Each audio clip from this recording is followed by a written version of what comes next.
नमस्कार, मी सुबोध शिरोडकर आणि माझी मिसेस निशा शिरोडकर. आम्ही पुण्यामध्ये कर्वेनगर येथे राहतो. मागच्या आठवड्यामध्ये मी नवस्टॉपला जे तुमचं हॉटेल आहे व्यंकटेशपुरम, तिथे गेलो होतो.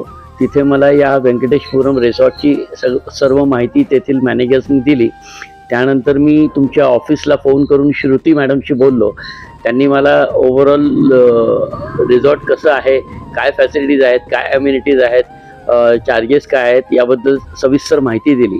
आणि इमिजिएटली दुसऱ्याच दिवशी मी दिवाळी संपल्यानंतर म्हणजे 4 आणि 5 तारखेसाठी रिसॉर्टमध्ये 2 दिवस येण्याचे ठरविले.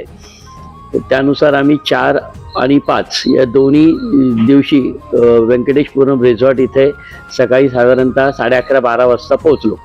सर्वात पहिली गोष्ट म्हणजे रिसॉर्टची साईट आणि लोकेशन हे अतिशय उत्तम आहे. नदी किनारी असल्यामुळे संपूर्णपणे निसर्गाच्या सानिध्यात राहिल्याचा पुरेपूर आनंद उपभोगता येतो. ॲट द सेम टाईम येथील मॅनेजर जे आहेत श्री दीपक सर यांनी आम्हाला थोडीशी माहिती अशी दिली की रिसॉर्टची जी वास्तुशास्त्र जे आहे हे ज्या पद्धतीने बांधलेलं आहे ते वास्तुशास्त्रानुसार बांधलं गेलेलं आहे. त्यामुळे इथे स्पिरिच्युअलिटीचा अनुभव घेता येतो. एक आध्यात्मिक आणि भावनिक टच त्यामधून आपल्याला प्राप्त होतो, जो की आम्ही पुरेपूरपणे अनुभवलेला आहे.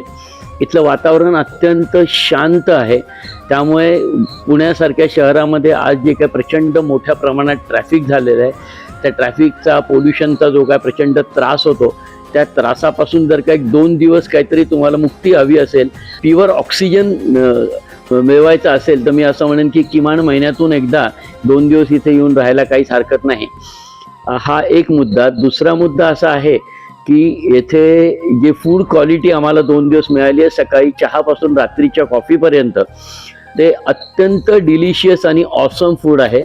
मी तर असं म्हणेन की to be more correct, I am totally speechless for the food quality which we had over here in last 2 days. Third thing, the service part over here from Mr. Deepak sir and his team is so humble and so respectful to their guests. I am really very much impressed by the same. Now let me tell you something about the amenities over here. They do have indoor games, at the same time a sort of outdoor games also, including cricket pitch over there. ती खूप मला गोष्ट आवडली. जरी यावेळेला cricket खेळायला मिळालेलं नसलं तरी खूपच लवकर मी माझ्या संपूर्ण मित्रांच्या टीमला इथे घेऊन 2-3 दिवस राहायला येणार आहे.